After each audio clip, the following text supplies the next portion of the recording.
Quando se observa a história da filosofia, uma das narrativas mais conhecidas é a de que o pensamento grego realizou uma passagem do mito, mitos, ao logos, inaugurando uma nova maneira de compreender o mundo. Durante muito tempo, essa passagem foi descrita como uma ruptura radical. Antes haveria apenas narrativas míticas. Depois surgiria a razão filosófica. Hoje, porém, historiadores da filosofia reconhecem que essa imagem precisa ser matizada. A filosofia realmente introduziu um modo novo de investigar a realidade. Mas esse novo pensamento nasceu dentro da própria cultura mítica grega, apropriando-se de muitos de seus temas e transformando-os gradualmente. Para compreender esse processo, é necessário voltar aos séculos 2 e 6 só, quando a Grécia vivia profundas transformações. O mundo grego ainda não constituía um estado unificado. Era formado por inúmeras cidades independentes, as polis, espalhadas pelo sul da Península Balcânica, pelas ilhas do Mar Egeu e pelas colônias fundadas na Ásia Menor, no sul da Itália e em outras regiões do Mediterrâneo. Essas cidades compartilhavam a língua grega e muitos costumes religiosos, mas possuíam governos próprios e intensa autonomia. Durante esse período, a sociedade grega experimentava um crescimento demográfico significativo. Novas terras eram ocupadas por meio da colonização, estabelecendo uma vasta rede comercial que conectava os gregos ao Egito, à Fenícia, à Lídia e aos povos da Mesopotâmia. Mercadores navegavam constantemente entre diferentes culturas, trazendo não apenas mercadorias, mas também conhecimentos matemáticos, astronômicos, geográficos e técnicos. Esse contato com civilizações muito antigas teve enorme importância. Os gregos descobriram povos que possuíam explicações religiosas diferentes das suas, calendários distintos, técnicas sofisticadas de construção, sistemas jurídicos complexos e tradições intelectuais próprias. A simples constatação de que diferentes povos explicavam o mundo de maneiras diferentes estimulava uma pergunta decisiva: existiria uma verdade comum por trás dessas diversas tradições?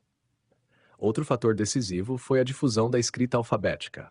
Os gregos adaptaram o alfabeto fenício, tornando-o muito mais simples do que os antigos sistemas cuneiformes ou hieroglíficos. A escrita permitiu registrar leis, contratos, poemas, debates e observações sobre a natureza. O conhecimento deixou de depender exclusivamente da memória dos poetas e sacerdotes e passou a poder ser analisado, criticado e transmitido de maneira mais estável. Paralelamente, desenvolvia-se uma nova forma de organização política, a polis. A cidade-estado grega era mais do que um espaço físico. Era uma comunidade de cidadãos que discutiam publicamente os assuntos coletivos. Nas assembleias, as decisões precisavam ser justificadas por argumentos, e não apenas pela autoridade da tradição. Convencer tornou-se uma habilidade política fundamental. Aos poucos, o hábito da argumentação ultrapassou o campo político e passou também a influenciar a investigação sobre a natureza. Nesse ambiente começou a surgir aquilo que os gregos chamavam de logos. A palavra possui vários significados: razão, discurso, argumento, explicação, cálculo. Em filosofia, ela passou a indicar a tentativa de compreender a realidade por meio de causas naturais e argumentos racionais, em vez de recorrer exclusivamente à intervenção dos deuses. Antes desse momento, a principal forma de explicar o mundo era o mito. Os poemas de Homero e Hesíodo ilustram perfeitamente essa mentalidade. Em suas obras, a origem do cosmos, das montanhas, dos mares, das estações e das instituições humanas era atribuída à ação de divindades. Não se tratava simplesmente de histórias imaginárias. Para os gregos, os mitos organizavam toda a vida social, fundamentavam ritos religiosos, justificavam a origem das famílias nobres, explicavam fenômenos naturais e transmitiam valores morais. Entretanto, os primeiros filósofos começaram a formular uma pergunta diferente. Em vez de perguntar qual Deus produziu determinado fenômeno, perguntavam qual elemento da própria natureza explicava esse fenômeno. A natureza, que os gregos chamavam de physis, tornou-se o principal objeto de investigação. O primeiro nome tradicionalmente associado a essa mudança é Tales de Mileto, ativo no século 6 a.C., na cidade de Mileto, localizada na costa da Ásia Menor. Mileto era um importante centro comercial aberto às influências do Oriente. Segundo a tradição, Tales procurou identificar o princípio fundamental de todas as coisas e concluiu que esse princípio era a água. Hoje sabemos que sua resposta está cientificamente incorreta, mas sua importância reside em outro aspecto. Ele buscou uma explicação baseada em um elemento natural e não em uma genealogia divina. Depois dele, surgiram outros pensadores igualmente inovadores. Anaximandro propôs que a origem do universo era o apeiron, um princípio ilimitado e indefinido do qual todas as coisas surgem e para o qual retornam. Anaxímenes considerava o ar como elemento primordial. Em todos esses casos, a investigação buscava princípios universais capazes de explicar a multiplicidade do mundo. Nas décadas seguintes, a reflexão tornou-se ainda mais sofisticada. Heráclito afirmou que toda a realidade está em permanente transformação e que essa mudança é governada por um logos universal, uma ordem racional presente no próprio cosmos. Em contraste, Parmênides sustentou que a verdadeira realidade é imutável e que muitas mudanças percebidas pelos sentidos são ilusórias. A partir daí, a filosofia passou a discutir problemas propriamente conceituais, desenvolvendo argumentos rigorosos em vez de narrativas simbólicas. Ao mesmo tempo, outros filósofos procuravam conciliar permanência e mudança. Empédocles falou dos quatro elementos, terra, água, ar e fogo, unidos e separados por forças que chamou de amor e discórdia. Anaxágoras introduziu o conceito de nous, intelecto, uma inteligência ordenadora do cosmos. Já Demócrito elaborou a teoria atomista, segundo a qual toda a realidade seria formada por partículas indivisíveis chamadas átomos. Esses filósofos diferiam profundamente entre si. Discordavam sobre a constituição da matéria, a origem do universo, o movimento e o conhecimento. Contudo, compartilhavam uma característica essencial. Acreditavam que a natureza possuía uma ordem própria que podia ser investigada racionalmente. É importante perceber que essa mudança não significou o desaparecimento da religião. Os gregos continuaram realizando sacrifícios, consultando oráculos e celebrando festivais religiosos durante toda a antiguidade. Até mesmo filósofos posteriores, como Sócrates, Platão e Aristóteles, viveram em uma sociedade profundamente religiosa. Na verdade, muitos conceitos filosóficos nasceram diretamente do imaginário mítico. A preocupação com a origem do cosmos já estava presente na Teogonia de Hesíodo. O que mudou foi o método. Enquanto o mito explicava a ordem do universo por meio da ação e da genealogia dos deuses, a filosofia passou a buscar princípios universais, coerência lógica e argumentos suscetíveis de discussão. Por isso, muitos historiadores atuais preferem falar em uma transformação gradual e não em uma ruptura absoluta. O mito não desapareceu, ele continuou influenciando a literatura, a religião, a tragédia e a filosofia. Platão, por exemplo, utilizava frequentemente narrativas míticas, como o famoso mito da caverna e o mito de Er, para ilustrar ideias filosóficas complexas. O próprio Logos jamais abandonou completamente a linguagem simbólica. A grande novidade estava na atitude intelectual. Pela primeira vez, tornou-se legítimo questionar as explicações herdadas da tradição e substituí-las por argumentos racionais. Nenhuma autoridade, nem mesmo a tradição religiosa, estava acima da investigação crítica. Essa nova atitude teve consequências extraordinárias. A matemática desenvolveu demonstrações rigorosas. A medicina começou a buscar causas naturais para as doenças. A história passou a investigar criticamente os acontecimentos humanos. A política transformou-se em objeto de reflexão racional, e a própria filosofia ampliou seu campo de estudo para incluir ética, lógica, metafísica e teoria do conhecimento.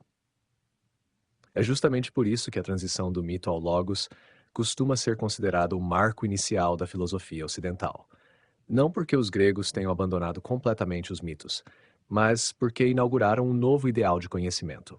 A convicção de que a realidade possui uma ordem inteligível, acessível ao exame racional, ao debate público e à argumentação lógica.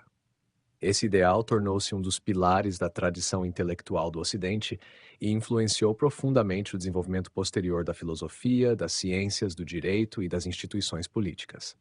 Assim, o nascimento da filosofia não representou a vitória definitiva da razão sobre o mito, mas o surgimento de uma nova maneira de perguntar. Em vez de aceitar explicações apenas porque eram antigas ou sagradas, os filósofos passaram a exigir justificativas racionais.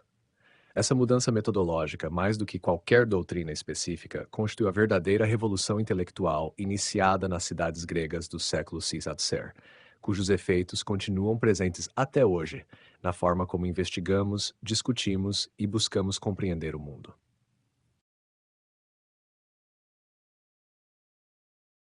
O período dos filósofos pré-socráticos constitui um dos capítulos mais fascinantes da história intelectual da humanidade.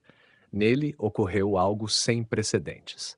Pela primeira vez, um grupo de pensadores procurou explicar a origem, a estrutura e o funcionamento do universo, recorrendo principalmente à observação, ao raciocínio e à argumentação lógica, em vez de depender exclusivamente das narrativas religiosas e míticas.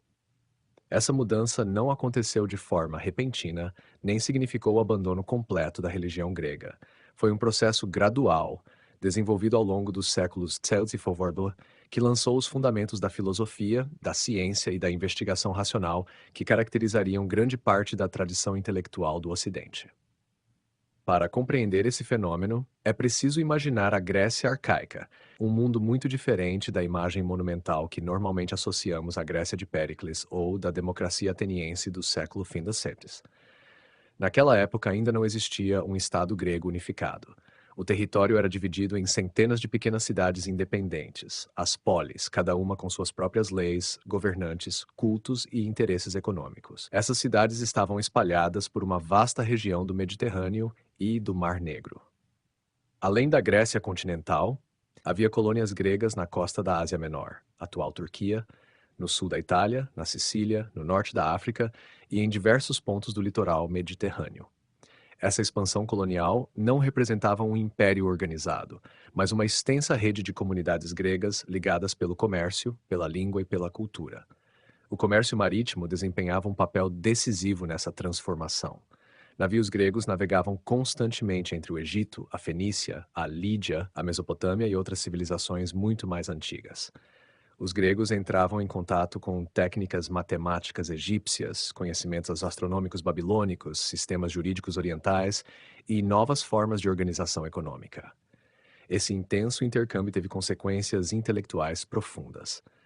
Ao perceberem que povos diferentes possuíam deuses diferentes, calendários diferentes e maneiras distintas de explicar o mundo, alguns pensadores começaram a suspeitar que deveria existir uma ordem universal da natureza, independente das tradições religiosas particulares. Outro elemento importante foi a difusão da escrita alfabética. Adaptado do alfabeto fenício, o sistema grego era relativamente simples e acessível. A escrita permitiu registrar leis, tratados, observações astronômicas, debates políticos e reflexões filosóficas. O conhecimento deixava de depender exclusivamente da tradição oral dos poetas e sacerdotes. Ao mesmo tempo, desenvolvia-se a vida política das polis. Nas assembleias, cidadãos discutiam assuntos públicos por meio de argumentos.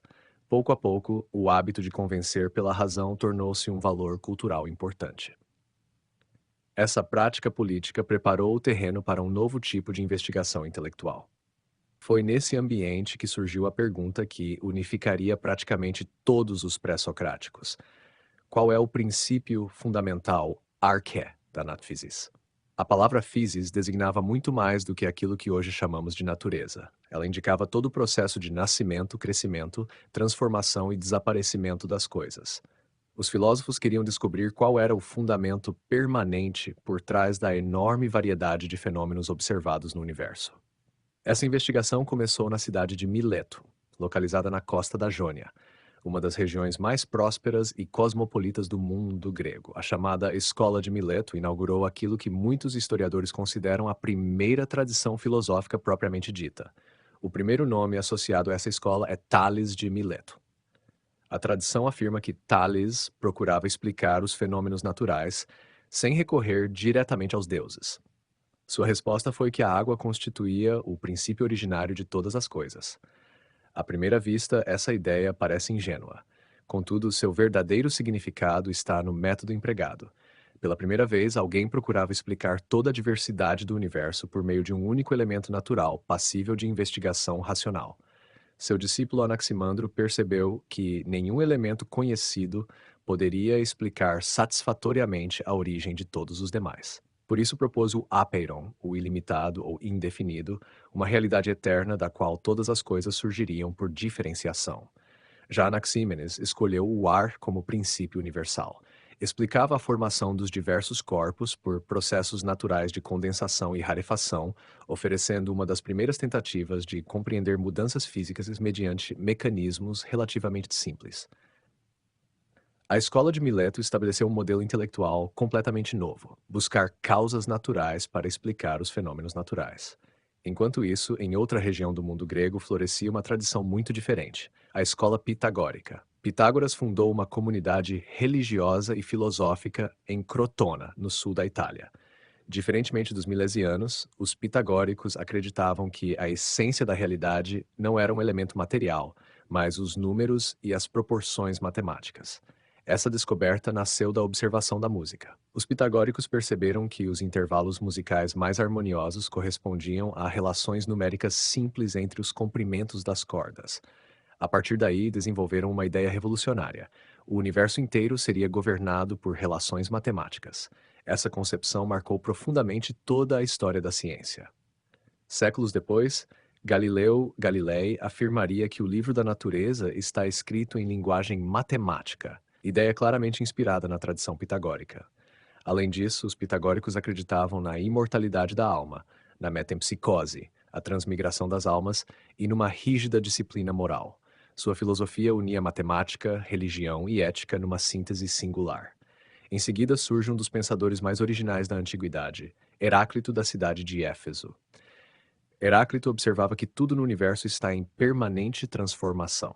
Nenhuma realidade permanece exatamente igual ao longo do tempo. Seu exemplo mais famoso afirma que ninguém entra duas vezes no mesmo rio, pois tanto o rio quanto a pessoa já mudaram.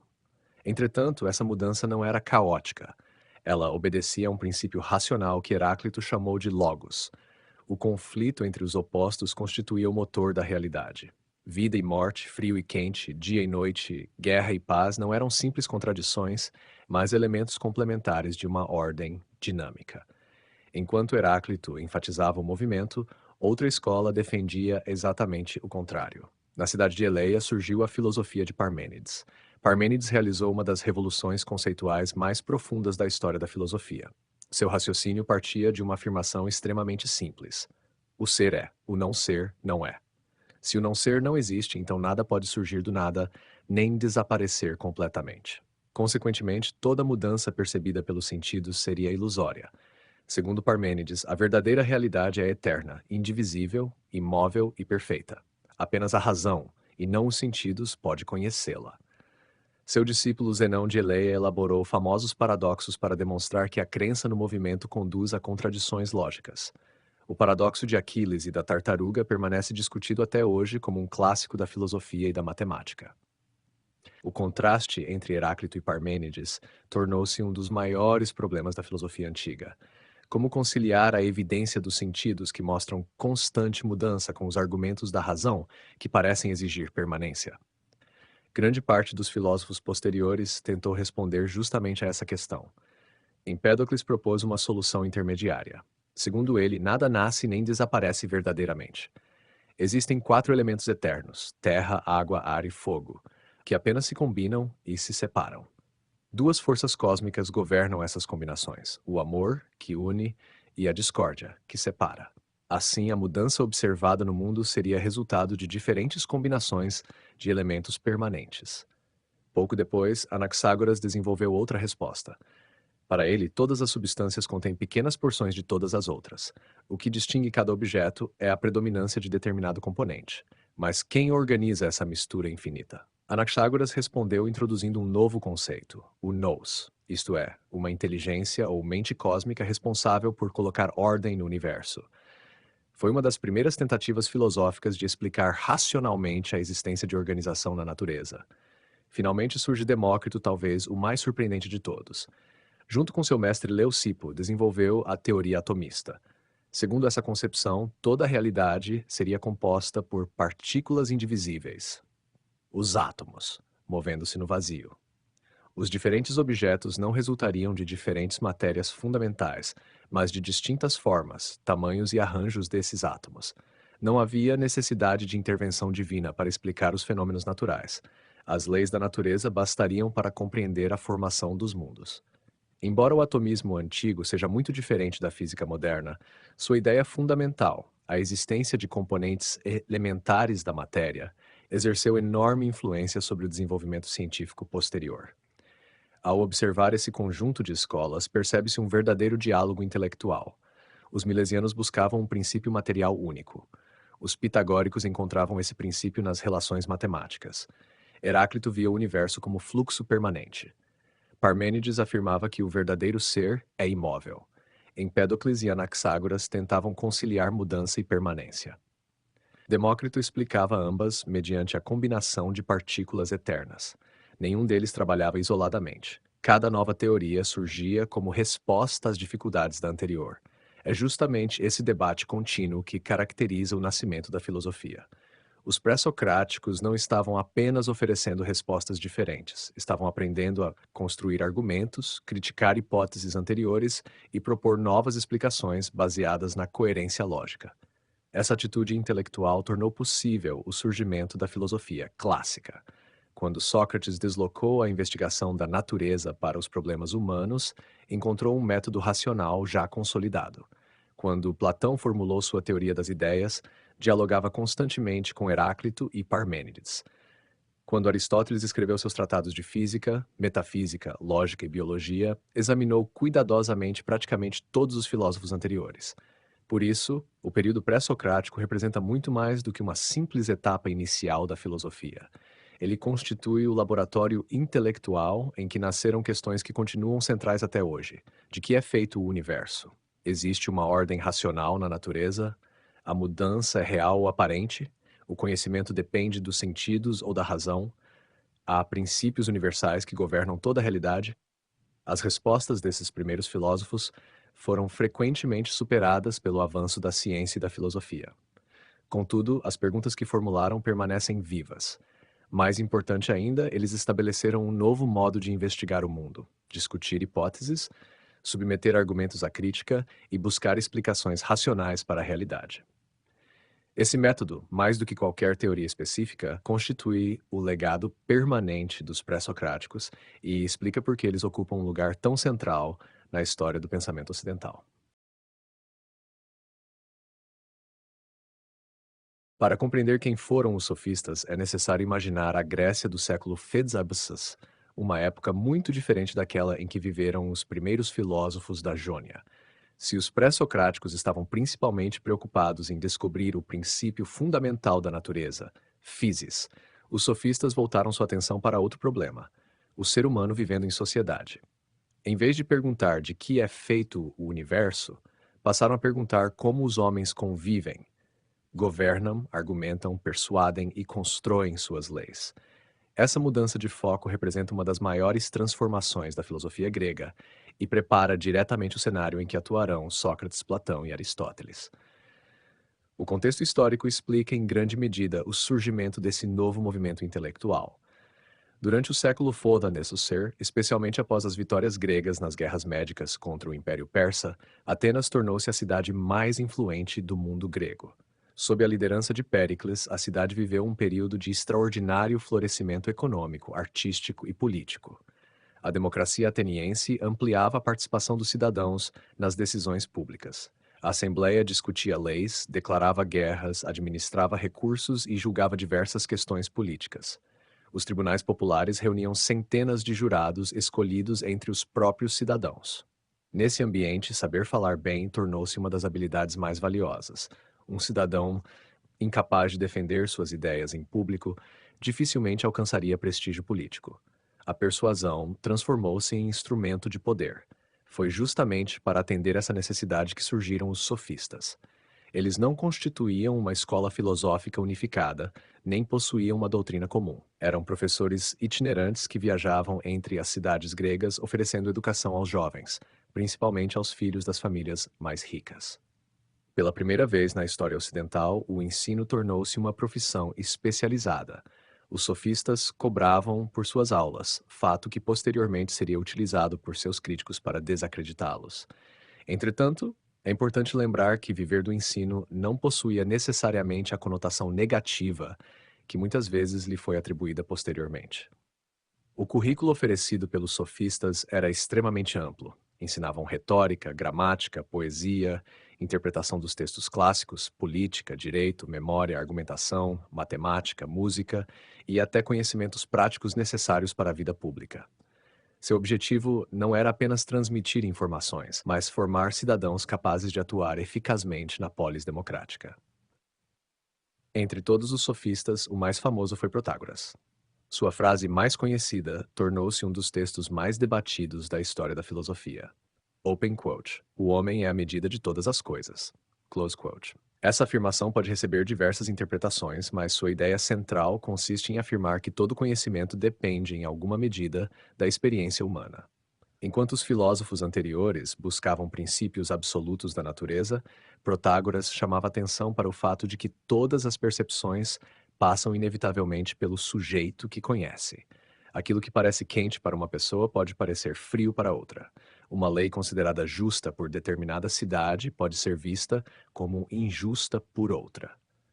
Esse tipo de reflexão conduziu Protágoras a uma forma de relativismo epistemológico e moral. Não significa necessariamente que ele negasse toda a possibilidade de verdade, mas que reconhecia a enorme influência das circunstâncias humanas na formação dos juízos. Outro aspecto importante de seu pensamento dizia respeito à educação. Protágoras acreditava que a virtude política podia ser ensinada. Essa era uma ideia profundamente democrática. Se a excelência política não dependia exclusivamente do nascimento aristocrático, qualquer cidadão poderia desenvolver capacidades para participar do governo mediante educação adequada. Também famosa é sua posição diante da religião. Em uma obra hoje perdida, escreveu, open quote, quanto aos deuses, não posso saber nem que existem, nem que não existem. Close quote. Essa atitude agnóstica era extremamente ousada para sua época e revela uma preocupação em limitar as afirmações humanas apenas ao que poderia ser conhecido. Outro gigante do movimento sofístico foi Gorgias. Se Protágoras concentrou-se principalmente na relatividade do conhecimento, Gorgias explorou o poder extraordinário da linguagem. Sua obra mais famosa, conhecida como Sobre o Não Ser, apresenta uma sequência provocativa de argumentos. Primeiro, nada existe. Segundo, se alguma coisa existe, não pode ser conhecida. Terceiro, mesmo que possa ser conhecida, não pode ser comunicada. Durante muito tempo, esses argumentos foram interpretados literalmente como puro niilismo. Hoje, muitos estudiosos entendem que Gorgias estava realizando um exercício filosófico sofisticado para demonstrar os limites da linguagem e da razão humana. Seu verdadeiro interesse parece ter sido mostrar que as palavras não reproduzem automaticamente a realidade. A linguagem possui enorme poder de persuasão. Ela desperta emoções, modifica opiniões, cria imagens mentais e influencia decisões. Em seu famoso elogio de Helena, Gorgias demonstra justamente como uma pessoa considerada culpada pela tradição poderia ser defendida mediante argumentos cuidadosamente construídos. Seu objetivo não era simplesmente provar qualquer coisa, mas mostrar a extraordinária força da retórica. Ao lado desses dois nomes, destacam-se outros importantes sofistas. Pródico de Céus tornou-se conhecido pelo estudo rigoroso das diferenças de significado entre palavras aparentemente semelhantes. Hípias de Elis possuía conhecimentos enciclopédicos e defendia um ideal de formação intelectual extremamente amplo. Antifonte desenvolveu reflexões profundas sobre a oposição entre natureza, physis, e lei, nomos, discutindo se as normas sociais são naturais ou convencionais. Essa distinção entre natureza e convenção tornou-se uma das grandes questões da filosofia política. Os sofistas passaram a observar que diferentes cidades possuíam leis completamente distintas. Se cada comunidade estabelece normas diferentes, isso significa que as leis são produtos da natureza ou criações humanas. Essa pergunta permanece viva até hoje em disciplinas como filosofia do direito, antropologia e ciência política. Enquanto isso, surgia em Atenas uma figura profundamente diferente: Sócrates. Embora compartilhasse com os sofistas o interesse pelos problemas humanos, Sócrates discordava radicalmente de seus objetivos. Os sofistas ensinavam técnicas de argumentação. Sócrates procurava descobrir definições universais para conceitos como justiça, coragem, amizade e virtude. Para ele, o diálogo não deveria servir apenas para convencer, mas principalmente para descobrir a verdade. Essa diferença tornou-se ainda mais acentuada na filosofia de Platão. Grande parte da imagem negativa dos sofistas que chegou até nós deriva dos diálogos platônicos. Em obras como Protágoras, Gorgias e Sofista Platão, apresenta os sofistas como profissionais da persuasão, interessados mais na vitória dos debates do que na busca sincera da verdade. Segundo Platão, um verdadeiro filósofo ama a sabedoria. O sofista, ao contrário, venderia apenas a aparência de conhecimento. Essa crítica influenciou profundamente toda a tradição ocidental. Aristóteles manteve parte dessa avaliação. Foi ele quem sistematizou o conceito de sofisma como argumento aparentemente correto, mas logicamente defeituoso. Sua análise das falácias tornou-se um marco na história da lógica. Entretanto, Aristóteles também reconhecia a importância da retórica. Em sua obra Retórica, demonstra que a persuasão possui papel legítimo na política e nos tribunais, desde que subordinada à verdade. Durante muitos séculos prevaleceu quase exclusivamente a imagem construída por Platão e Aristóteles. Os sofistas foram retratados como manipuladores, relativistas extremos e inimigos da filosofia. A partir do século XIX, entretanto, diversos historiadores começaram a reavaliar esse julgamento. Percebeu-se que quase todas as obras sofísticas haviam desaparecido. Conhecíamos seus pensamentos principalmente através de seus adversários. Era como tentar reconstruir uma corrente filosófica apenas pelos livros escritos por seus críticos. Os estudos contemporâneos passaram então a reconhecer aspectos extremamente positivos do movimento sofístico. Os sofistas foram pioneiros na reflexão sobre a linguagem. Anteciparam discussões modernas acerca da relatividade cultural. Perceberam que diferentes sociedades organizam seus valores de maneiras distintas. Desenvolveram métodos sistemáticos de educação. Valorizaram o debate público. Contribuíram para a consolidação da democracia ateniense ao formar cidadãos preparados para participar da vida política. Também influenciaram profundamente o direito.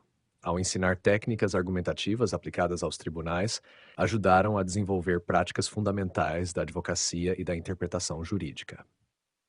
Na educação, inauguraram uma concepção profissional do ensino superior. Na retórica, estabeleceram princípios que continuariam influenciando a tradição clássica romana, especialmente em autores como Cícero e Quintiliano.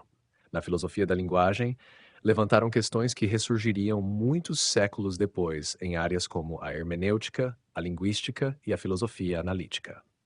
Talvez o maior legado dos sofistas tenha sido deslocar definitivamente o centro da investigação filosófica. Enquanto os pré-socráticos perguntavam qual era a substância primordial do universo, os sofistas passaram a perguntar como os seres humanos produzem conhecimento. Constroem instituições, elaboram leis, usam a linguagem e convivem politicamente. Esse deslocamento abriu caminho para Sócrates, Platão e Aristóteles. Mesmo combatendo muitas de suas ideias, esses filósofos jamais teriam desenvolvido suas próprias concepções sem o desafio intelectual colocado pelos sofistas.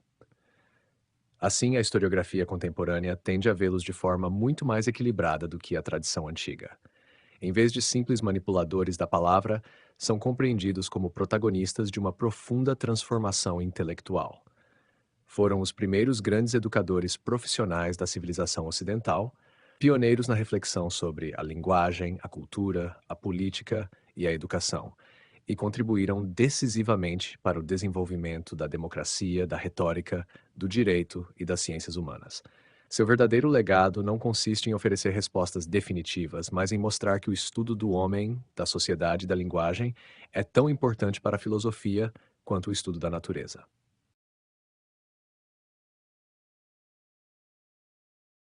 A figura de Sócrates ocupa um lugar singular na história da filosofia. Se os filósofos pré-socráticos haviam dirigido sua atenção principalmente à natureza, physis, procurando compreender a origem e a estrutura do universo, Sócrates deslocou o centro da investigação filosófica para o próprio ser humano. Com ele, a pergunta fundamental deixou de ser do que é feito o mundo e passou a ser como devemos viver. Essa mudança inaugurou aquilo que tradicionalmente se chama de filosofia clássica grega e estabeleceu um modelo de investigação ética e racional que influenciaria profundamente toda a tradição intelectual do Ocidente. Curiosamente, Sócrates é também um dos filósofos mais conhecidos e, ao mesmo tempo, um dos mais difíceis de conhecer historicamente. Diferentemente de quase todos os grandes pensadores da antiguidade, ele não escreveu nenhuma obra. Tudo o que sabemos sobre sua vida e suas ideias provém de testemunhos de outras pessoas, muitas delas com objetivos bastante diferentes.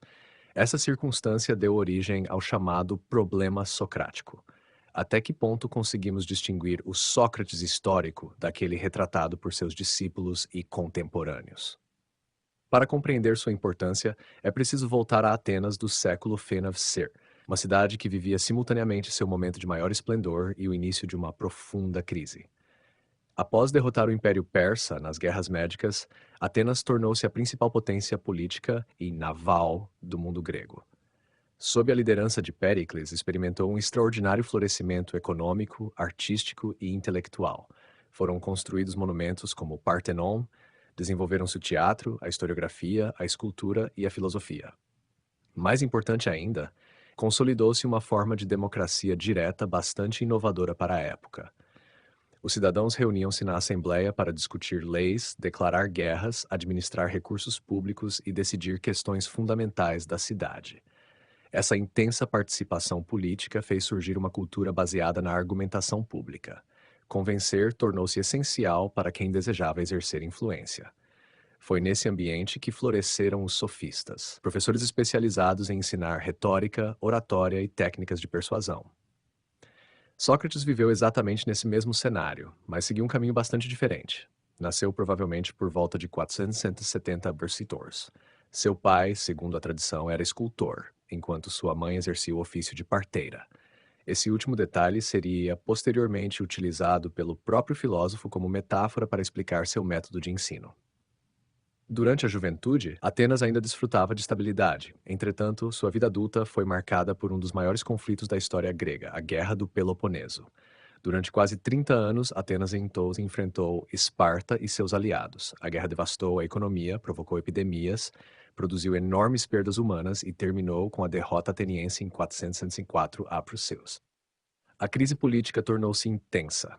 Depois da derrota, instaurou-se o governo oligárquico conhecido como os 30 Tiranos, seguido posteriormente pela restauração da democracia.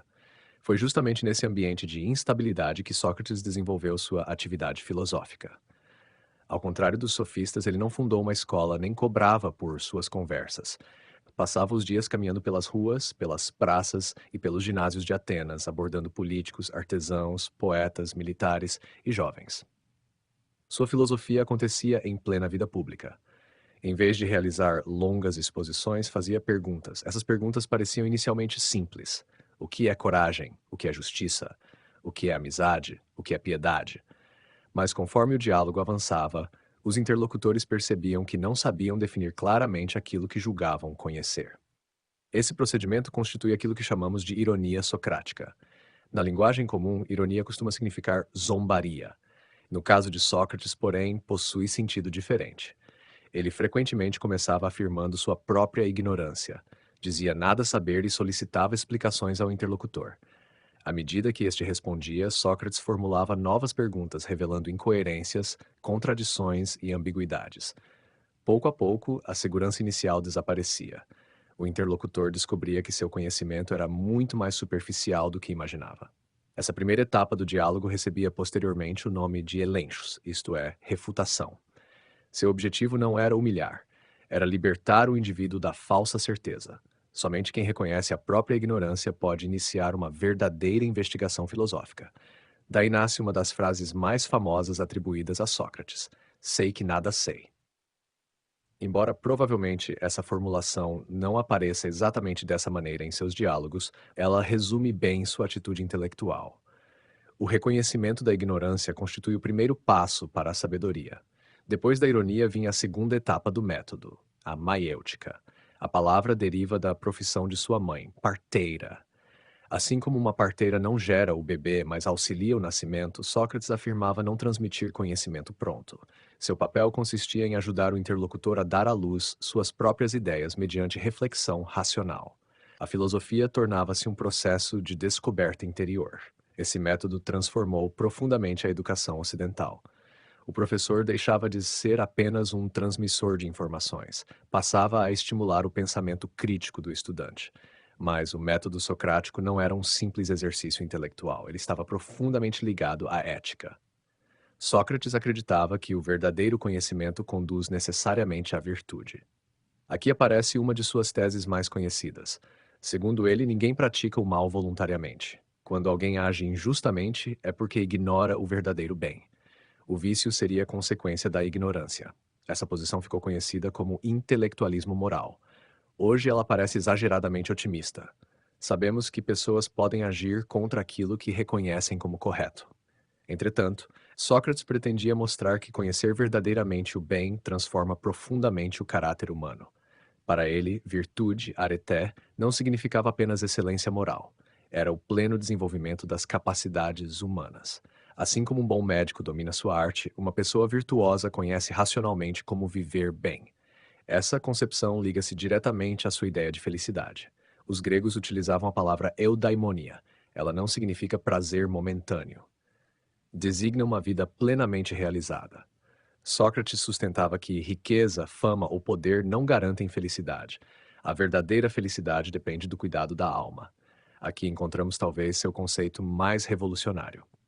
Enquanto muitos pensadores anteriores concentravam-se na natureza, Sócrates colocou a alma no centro da filosofia. Mas não entendia a alma principalmente como entidade religiosa. Ela representava a dimensão moral e racional do ser humano. Cuidar da alma significava cultivar sabedoria, justiça, coragem e temperança. É nesse contexto que ganha importância a famosa máxima inscrita no templo de Apolo, em Delfos: conhece-te a ti mesmo. Embora a frase não tenha sido criada por Sócrates, ela tornou-se praticamente o lema de sua filosofia. Conhecer-se significa examinar criticamente as próprias crenças, desejos, valores e ações. Daí outra frase atribuída a ele: a vida não examinada não merece ser vivida. Essa afirmação resume toda a sua concepção filosófica. A reflexão crítica constitui condição indispensável para uma existência verdadeiramente humana. Sua relação com os sofistas foi bastante complexa. Compartilhavam diversos interesses. Ambos concentravam-se no homem, na política, na educação e na linguagem. Utilizavam o diálogo como instrumento filosófico. Frequentemente conversavam com os mesmos cidadãos atenienses. Entretanto, havia diferenças fundamentais. Os sofistas ensinavam técnicas de persuasão. Sócrates buscava definições universais para conceitos morais. Os sofistas cobravam por suas aulas. Sócrates jamais aceitou o pagamento. Os sofistas frequentemente enfatizavam o sucesso político. Sócrates colocava acima de tudo a busca da verdade. Essas diferenças seriam posteriormente ampliadas por Platão. No ano 399 a.C., quando já tinha cerca de 70 anos, Sócrates foi levado a julgamento. As acusações formais eram duas. Primeiro, corromper a juventude. Segundo, não reconhecer os deuses da cidade e introduzir novas divindades. Essas acusações, porém, possuíam forte dimensão política. Após décadas de guerras e crises, Atenas buscava responsáveis por sua instabilidade. Alguns antigos discípulos de Sócrates, como Alcibíades e Critias, haviam desempenhado papéis extremamente controversos. Embora Sócrates não fosse responsável por suas ações, muitos cidadãos passaram a vê-lo com desconfiança. Seu hábito de questionar autoridades e tradições também despertava antipatia. Condenado por pequena maioria dos jurados, recebeu a possibilidade de propor uma pena alternativa. Segundo o relato de Platão, recusou-se a admitir culpa. Foi então condenado à morte por ingestão de cicuta. Poderia ter fugido. Amigos organizaram um plano de fuga. No diálogo Criton, porém, Sócrates argumenta que violar as leis destruiria justamente os princípios que sempre defendera. Aceitou serenamente sua condenação. Sua morte tornou-se um dos episódios mais simbólicos da história da filosofia. Entretanto, conhecer o verdadeiro Sócrates continua sendo um desafio. Temos três grandes retratos antigos. O primeiro é o de Aristófanes. Na Comédia às Nuvens, Sócrates aparece como um intelectual excêntrico, preocupado com especulações absurdas e mestre de argumentos enganosos. Trata-se claramente de uma caricatura cômica. O segundo retrato vem de Xenofonte. Seu Sócrates aparece como um mestre moral prático, interessado sobretudo na formação ética. Já Platão apresenta um personagem filosoficamente muito mais profundo. Nos primeiros diálogos, acredita-se que Platão esteja relativamente próximo do Sócrates histórico. Nos diálogos da maturidade, porém, torna-se difícil separar as ideias do mestre das concepções do próprio Platão. É justamente essa dificuldade que constitui o problema socrático. Apesar dessas incertezas, sua influência foi extraordinária. Platão transformou o método dialógico de seu mestre em um vasto sistema filosófico centrado na teoria das ideias. Aristóteles herdou a preocupação socrática com definições rigorosas, desenvolvendo em sua lógica e em sua ética. As escolas helenísticas, estoicos, cínicos, epicuristas e céticos, também se inspiraram profundamente em seu exemplo. Ao longo da Idade Média, pensadores cristãos viram em Sócrates um modelo de integridade moral e de busca racional da verdade. No Renascimento e no Iluminismo, ele foi celebrado como símbolo da liberdade de pensamento. Na filosofia contemporânea, continua sendo referência para a ética, a educação, a teoria do diálogo e o pensamento crítico. Sua permanência na história não decorre do fato de ter deixado um sistema filosófico acabado. Paradoxalmente, Sócrates não escreveu tratados nem apresentou uma doutrina fechada. Seu legado está na atitude filosófica que encarnou, a disposição permanente para questionar, examinar crenças, reconhecer a própria ignorância, buscar definições rigorosas e submeter todas as opiniões ao crivo da razão. Ao transformar o diálogo em instrumento de investigação e fazer da vida moral um objeto de reflexão filosófica, inaugurou uma maneira de pensar que moldou toda a tradição intelectual do Ocidente. Por isso, mais de 2 milênios depois de sua morte, continua sendo reconhecido como um dos maiores filósofos da história.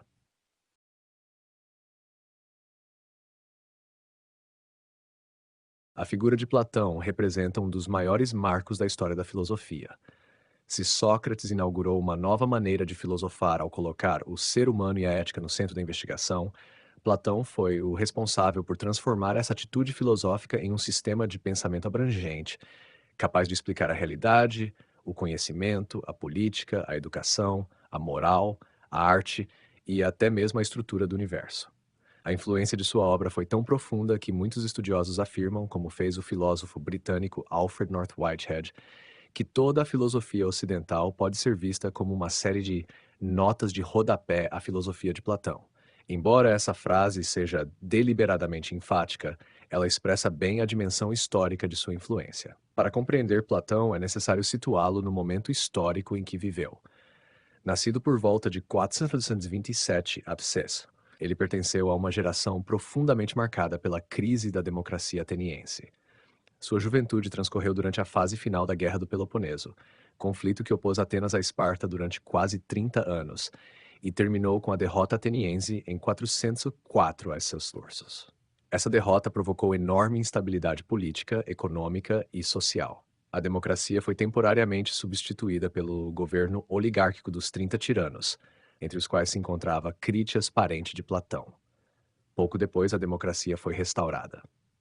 Em vez de estabilidade, porém, Atenas mergulhou em um período de conflitos internos, ressentimentos políticos e grande insegurança. Foi justamente nesse ambiente que ocorreu o episódio que mais marcaria a vida de Platão, o julgamento e a condenação de Sócrates em 399 a.Tus. Até então, Platão parecia inclinado à carreira política. Pertencia a uma família aristocrática tradicional e possuía excelente formação. A morte de seu mestre, entretanto, abalou profundamente sua confiança nas instituições políticas da cidade. Aos seus olhos, uma sociedade que condenava à morte o homem mais justo e sábio de Atenas revelava graves defeitos em sua organização moral e política. Essa experiência tornou-se um dos motores centrais de sua filosofia. Grande parte de sua obra pode ser compreendida como uma tentativa de responder à seguinte pergunta: como construir uma sociedade governada pela justiça e pela verdadeira sabedoria, e não pela ignorância ou pelos interesses particulares? Após a morte de Sócrates, Platão deixou Atenas durante alguns anos. Viajou pelo Egito, pela Magna Grécia e provavelmente por outras regiões do Mediterrâneo Oriental. Na Magna Grécia, entrou em contato com a tradição pitagórica, cuja influência seria enorme em sua filosofia. Ao retornar a Atenas, fundou a Academia de Platão por volta de 387 TES. A academia tornou uma das primeiras instituições permanentes dedicadas ao ensino superior da história ocidental.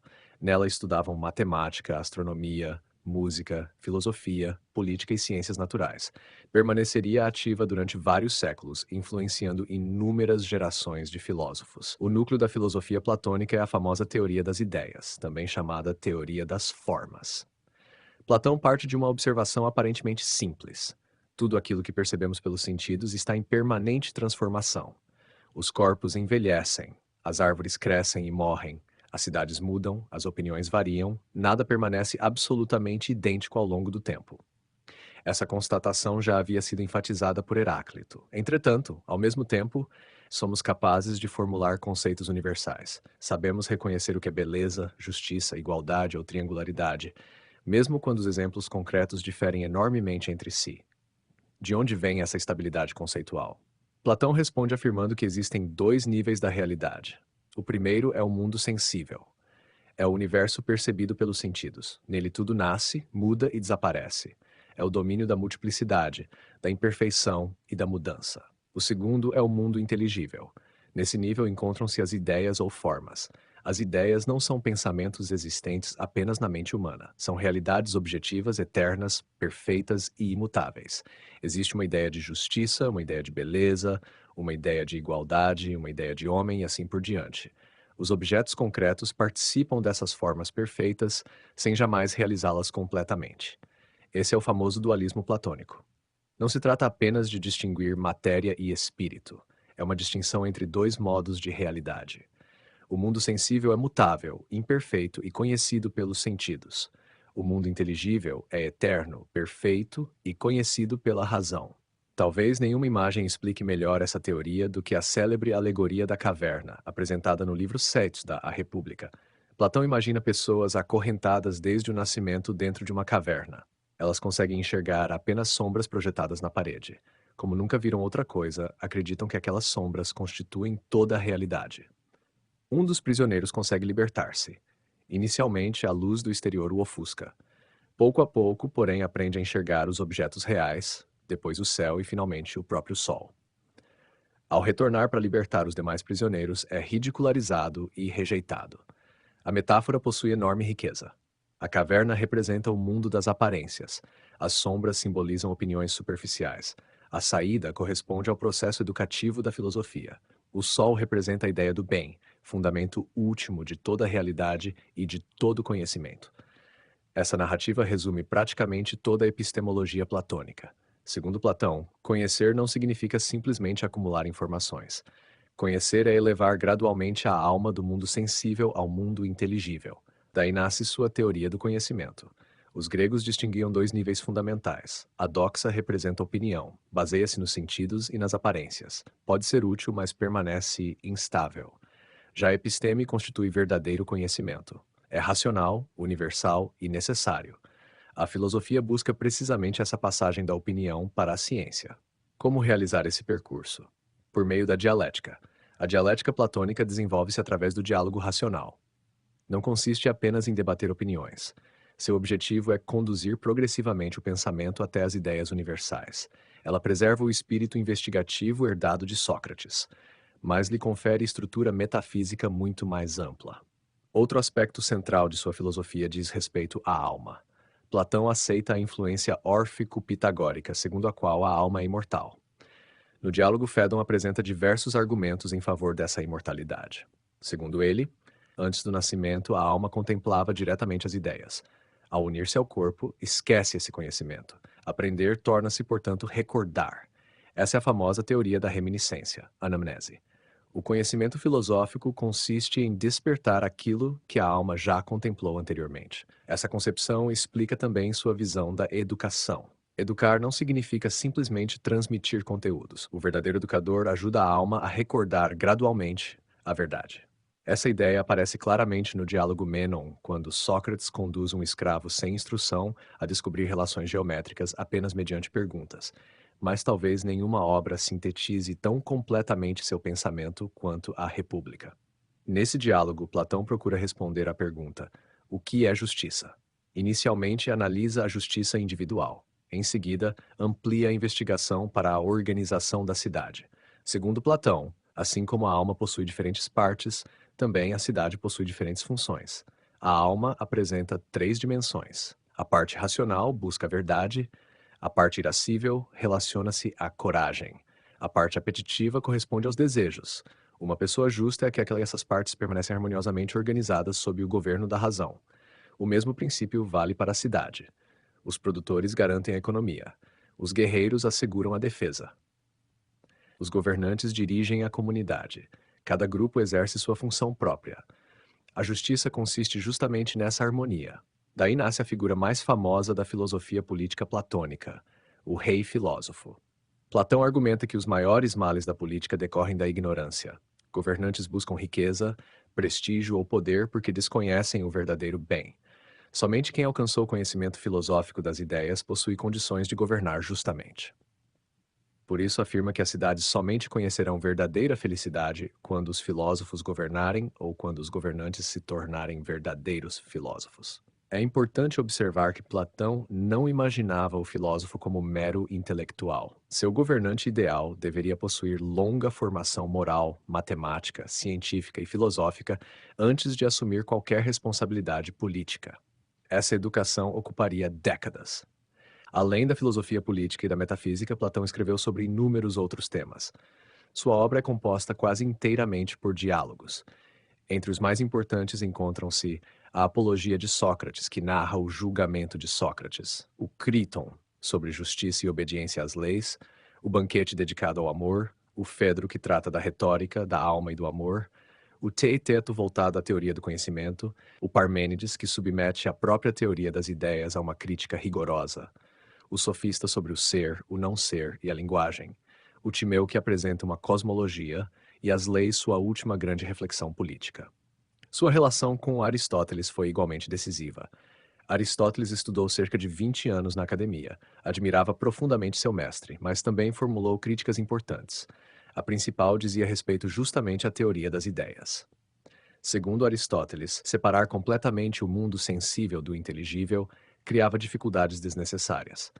Para ele, as formas não existiam em um mundo separado, estavam presentes nas próprias coisas concretas. Essa divergência deu origem a duas das maiores tradições filosóficas do Ocidente, o platonismo e o aristotelismo. Ao longo da história, Platão recebeu críticas de diferentes perspectivas. Aristóteles questionou sua metafísica, filósofos empiristas, como John Locke, rejeitaram a ideia de conhecimentos inatos.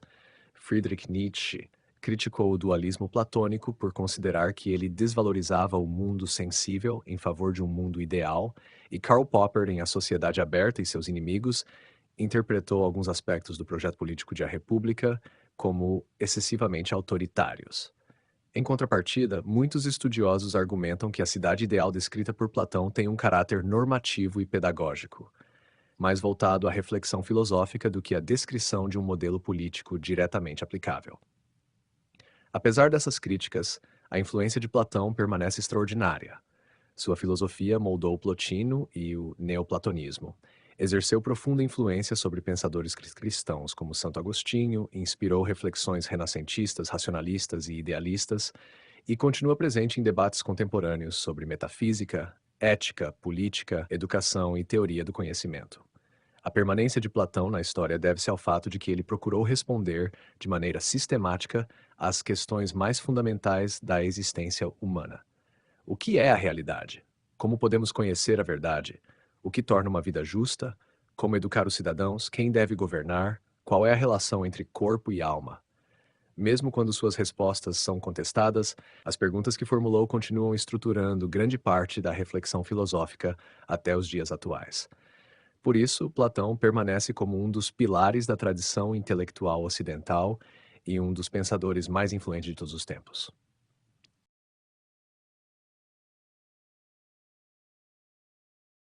Aristóteles foi o grande sistematizador da filosofia antiga.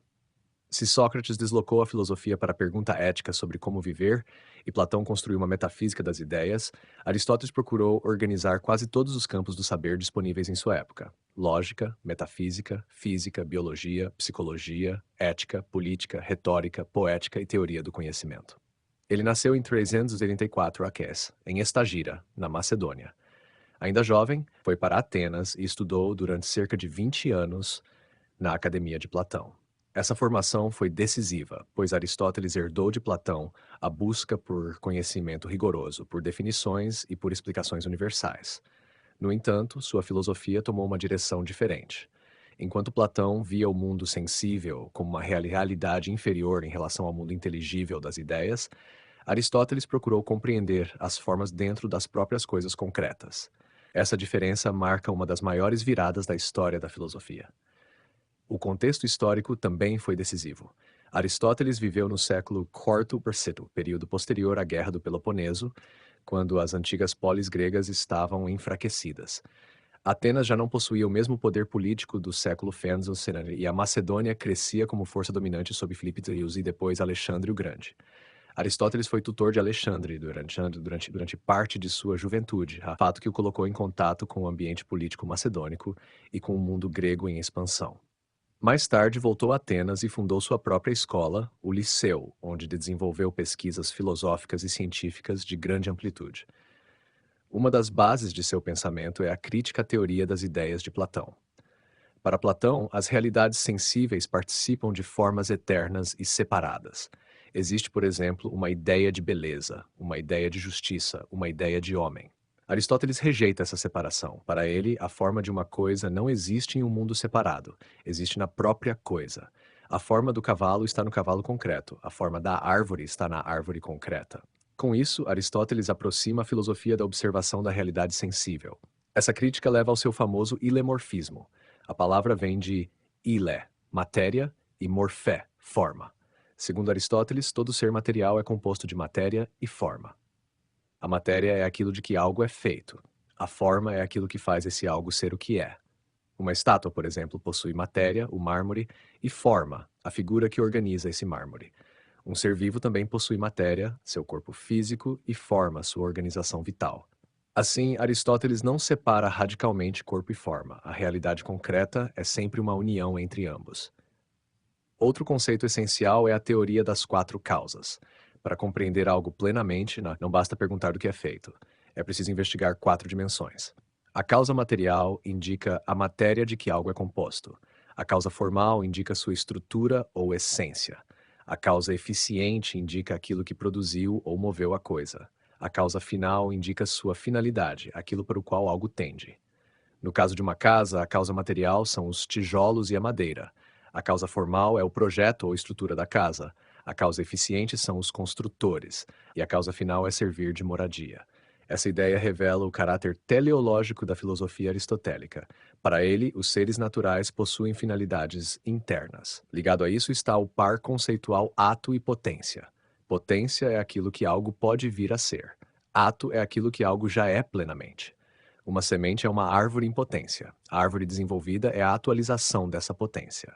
Esse conceito permite a Aristóteles explicar a mudança sem cair nem no mobilismo absoluto de Heráclito, nem na negação da mudança defendida por Parmênides. A mudança é a passagem da potência ao ato.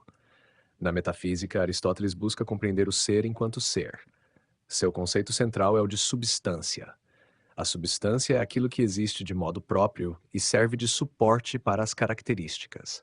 Um homem concreto, uma árvore concreta, um cavalo concreto são substâncias. Já cor, tamanho, posição e estado são acidentes, pois existem em uma substância. Essa análise permitiu a Aristóteles construir uma ontologia extremamente influente. No ponto mais alto de sua metafísica está a ideia do primeiro motor imóvel. Aristóteles observa que tudo o que se move é movido por algo, mas essa cadeia não poderia regressar infinitamente. Deve haver um primeiro princípio do movimento, que move sem ser movido. Esse primeiro motor não cria o mundo a partir do nada, como na teologia judaico-cristã posterior, mas funciona como causa final suprema. Tudo se move em direção a ele como objeto último de desejo e perfeição. Mais tarde, pensadores medievais, especialmente Tomás de Aquino, reinterpretariam essa ideia em chave teológica, aproximando-a da noção de Deus. Aristóteles também foi o fundador da lógica formal. Em obras reunidas posteriormente sob o nome de Organó, ele estudou categorias, proposições, argumentos e silogismos. O silogismo é uma forma de raciocínio dedutivo em que, dadas certas premissas, segue-se necessariamente uma conclusão. O exemplo clássico é: todos os homens são mortais. Sócrates é homem. Logo, Sócrates é mortal. Durante séculos, a lógica aristotélica foi o principal modelo de raciocínio rigoroso no Ocidente. Na filosofia da natureza, Aristóteles via o mundo como uma ordem hierarquizada de seres em movimento. Sua física era qualitativa e teleológica, diferente da física matemática moderna. Ele acreditava que os corpos possuíam tendências naturais e que o movimento deveria ser explicado segundo a natureza própria de cada coisa. Muitos aspectos dessa física foram posteriormente superados por Galileu, Newton e a ciência moderna, mas sua tentativa de explicar sistematicamente o movimento foi fundamental para a história do pensamento científico. Na biologia, Aristóteles realizou observações detalhadas sobre animais, reprodução, classificação dos seres vivos e funções orgânicas. Embora muitas de suas conclusões estejam ultrapassadas, sua atitude investigativa foi notável. Ele procurava comparar espécies, observar estruturas e compreender funções. Por isso, é frequentemente considerado um dos fundadores da biologia como campo de investigação racional.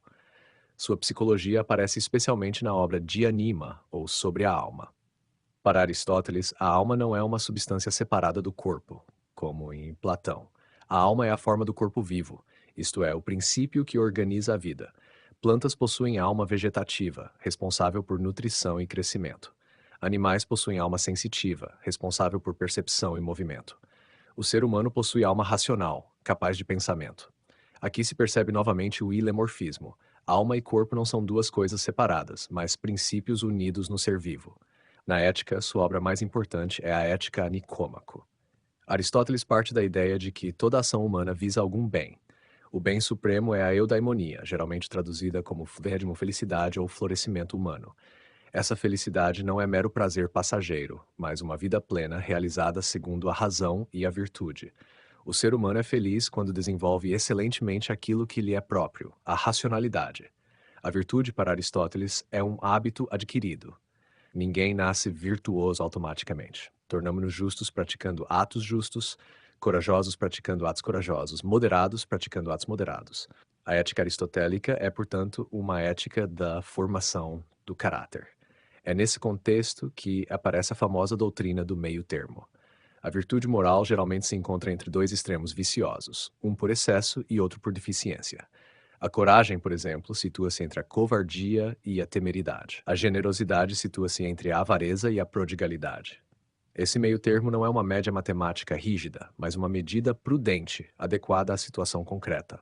Por isso, a prudência, ou phronesis, é fundamental para a vida ética. Na política, Aristóteles afirma que o ser humano é um animal político.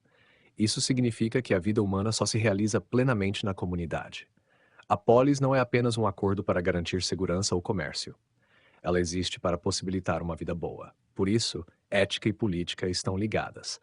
A política deve criar condições para a formação de cidadãos virtuosos. Em sua obra política, Aristóteles analisa diferentes formas de governo. Considera boas aquelas voltadas ao bem comum: monarquia, aristocracia e politeia. Suas formas corrompidas seriam tirania, oligarquia e democracia no sentido degenerado que ele atribui ao termo, isto é, governo voltado apenas ao interesse de uma parte. É importante lembrar que Aristóteles escrevia dentro dos limites de sua época. Sua defesa da escravidão natural e sua visão subordinada das mulheres são hoje amplamente criticadas e rejeitadas. Entre suas principais obras estão Metafísica, Física, Ética a Nicômaco, Política, de Anima, Poética, Retórica, História dos Animais e os Tratados Lógicos do Organon. Essas obras não foram escritas como livros literários acabados, mas parecem derivar em grande parte de notas de aula e materiais usados no liceu. Mesmo assim, formam um dos conjuntos filosóficos mais abrangentes já produzidos. A influência de Aristóteles foi gigantesca. No período helenístico, sua escola, o liceu, continuou desenvolvendo estudos filosóficos e científicos. No mundo islâmico medieval, Aristóteles foi profundamente estudado por pensadores como Avicena e Averroes. Suas obras foram traduzidas, comentadas e integradas a grandes sistemas filosóficos. Na Europa medieval, especialmente a partir do século XIII, Aristóteles tornou-se referência central da escolástica. Tomás de Aquino realizou uma das sínteses mais importantes entre aristotelismo e cristianismo, reinterpretando conceitos como ato e potência, substância, causa final e primeiro motor à luz da teologia cristã. Na ciência moderna, Aristóteles foi ao mesmo tempo fundamento e alvo de crítica. Galileu, Descartes, Bacon e Newton contestaram muitos aspectos de sua física, especialmente sua explicação teleológica do movimento e sua ausência de matematização sistemática da natureza. No entanto, mesmo quando era criticado, Aristóteles permanecia como interlocutor obrigatório. Sua lógica, sua preocupação classificatória, sua análise causal e sua visão sistemática do conhecimento continuaram influentes. As críticas a Aristóteles são muitas. Sua física foi superada pela ciência moderna. Sua biologia continha erros empíricos. Sua política aceitava hierarquias sociais hoje inadmissíveis. Sua metafísica foi rejeitada por correntes empiristas, materialistas e existencialistas. Ainda assim, sua importância permanece porque ele formulou problemas fundamentais com uma amplitude extraordinária. Perguntas sobre substância, causalidade, finalidade, virtude, felicidade, comunidade política, linguagem, raciocínio e conhecimento ainda passam, direta ou indiretamente, por ele. Aristóteles continua sendo um dos maiores filósofos da tradição ocidental, porque conseguiu unir observação concreta e reflexão conceitual. Diferentemente de Platão, que buscava a verdade em um plano inteligível separado, Aristóteles voltou-se para este mundo. Os animais, as cidades, os argumentos, os hábitos, os movimentos, as instituições, os corpos vivos e as ações humanas. Sua filosofia é uma tentativa monumental de compreender a realidade em sua diversidade, mas sem abandonar a busca por ordem, causa, finalidade e inteligibilidade. Por isso, mesmo quando suas respostas são superadas, suas perguntas e seus instrumentos conceituais continuam fundamentais para a filosofia, a ciência, a ética e a política.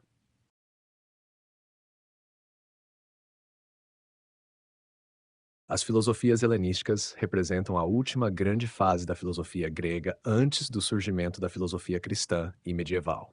Se o período pré-socrático foi marcado pela investigação da natureza, physis, e a filosofia clássica de Sócrates, Platão e Aristóteles concentrou-se na ética, na política, na metafísica e na teoria do conhecimento, o período helenístico deslocou novamente o foco da filosofia.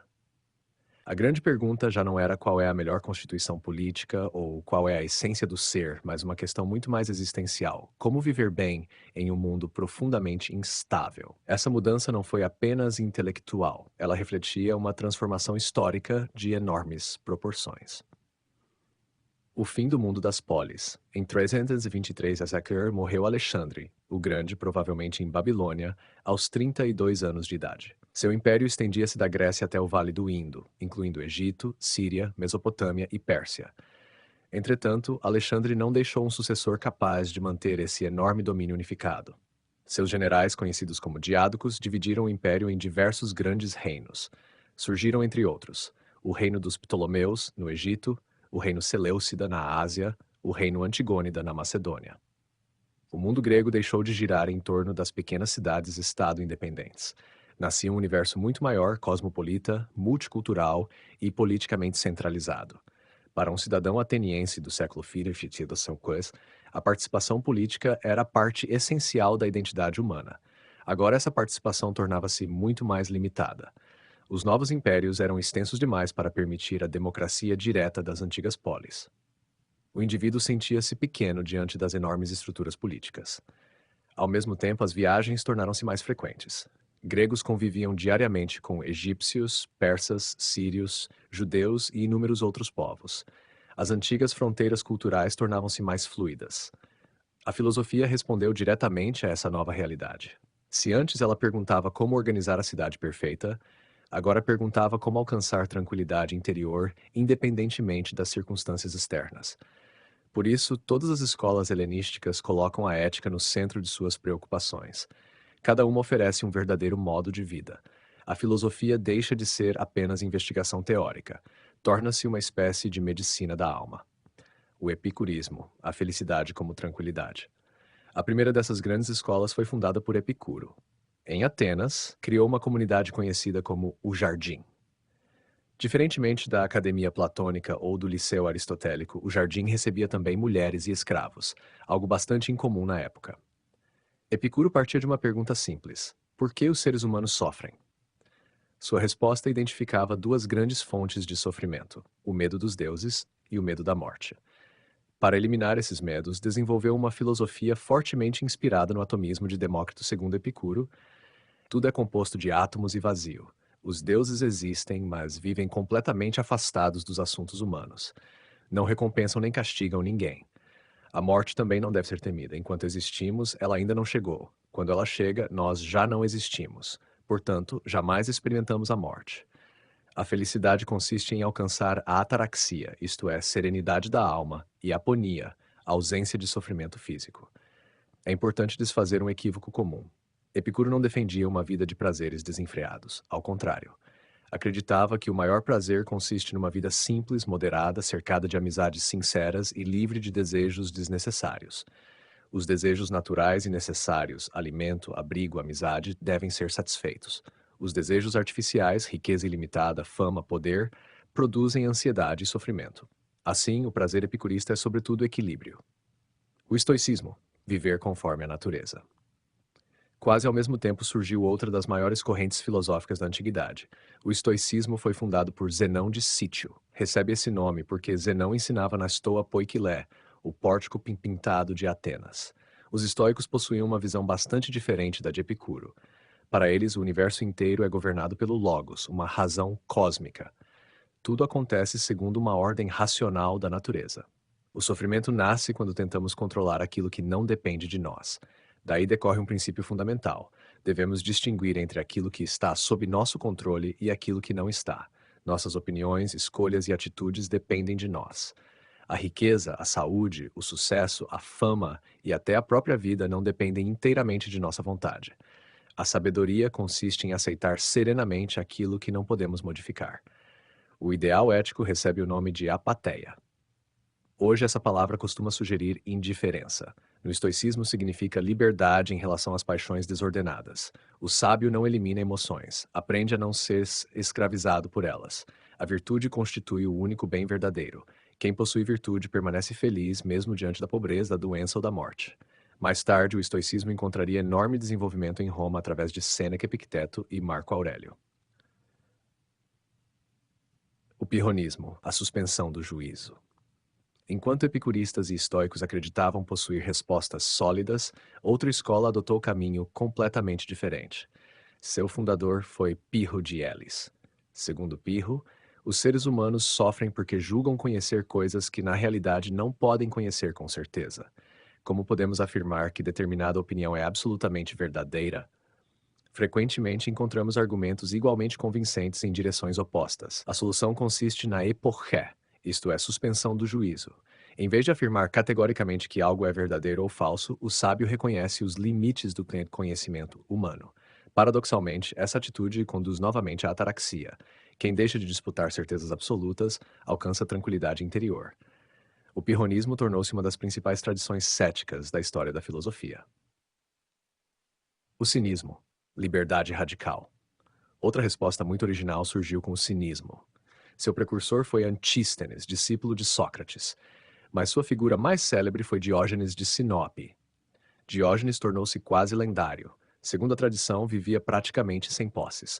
Dormia em um grande recipiente de cerâmica, percorria Atenas durante o dia carregando uma lanterna acesa, dizendo procurar um homem verdadeiramente virtuoso. Quando Alexandre perguntou se poderia ajudá-lo, respondeu: sim, saia da frente do meu sol. Independentemente da veracidade histórica dessas histórias, elas ilustram perfeitamente o espírito cínico. Para os cínicos, quase todas as convenções sociais são artificiais. Luxo, riqueza, prestígio e poder escravizam o indivíduo. A verdadeira liberdade consiste em reduzir ao mínimo as necessidades. Quanto menos alguém depende das coisas externas, mais livre se torna. Essa autossuficiência chama-se autarquia. O cinismo influenciou profundamente tanto o estoicismo quanto diversas tradições ascéticas posteriores. Semelhanças e diferenças. Apesar das enormes diferenças, essas quatro escolas compartilham características comuns. Todas procuram responder ao problema da felicidade. Todas entendem a filosofia como modo de vida. Todas oferecem exercícios espirituais destinados a transformar o indivíduo. Todas valorizam a autonomia pessoal diante das circunstâncias externas. Entretanto, divergem profundamente quanto ao caminho. Epicuro encontra a felicidade no prazer moderado, os estoicos na virtude, Pirro na suspensão do juízo, os cínicos na independência radical em relação às convenções sociais. O diálogo com Platão e Aristóteles. Nenhuma dessas escolas surgiu isoladamente. Todas dialogam intensamente com Platão e Aristóteles. Os estoicos retomam o logos de Heráclito, mas também utilizam conceitos desenvolvidos pela lógica aristotélica. Epicuro aceita o atomismo de Demócrito, rejeitando tanto a metafísica platônica quanto a teleologia aristotélica. O pirronismo reage às pretensões de certeza presentes em quase todas as filosofias anteriores. O cinismo preserva aspectos da simplicidade moral ensinada por Sócrates. Assim, o período helenístico não rompe completamente com a filosofia clássica. Ele reorganiza seus problemas em torno da existência humana concreta. A filosofia chega a Roma. Quando Roma conquistou progressivamente o mundo grego, não destruiu sua cultura, ao contrário, foi profundamente transformada por ela. O estoicismo tornou-se talvez a filosofia mais influente entre políticos e administradores romanos. Sêneca ensinava autocontrole. Epicteto defendia liberdade interior mesmo na escravidão. Marco Aurélio escreveu suas meditações durante campanhas militares, procurando aplicar diariamente os princípios estoicos. O epicurismo encontrou seu maior representante romano em Lucrécio, autor do poema filosófico Da Natureza das Coisas. O encontro com o cristianismo. Nos primeiros séculos da era cristã, essas escolas ainda permaneciam extremamente influentes. Muitos conceitos estoicos aproximavam-se de temas cristãos. A ideia de fraternidade universal, o domínio das paixões, a valorização da vida interior, a noção de lei natural. Entretanto, havia diferenças profundas. O estoicismo era profundamente determinista. O cristianismo afirmava liberdade moral e providência divina. O epicurismo praticamente desapareceu por sua visão materialista. O ceticismo continuou influenciando alguns debates teológicos.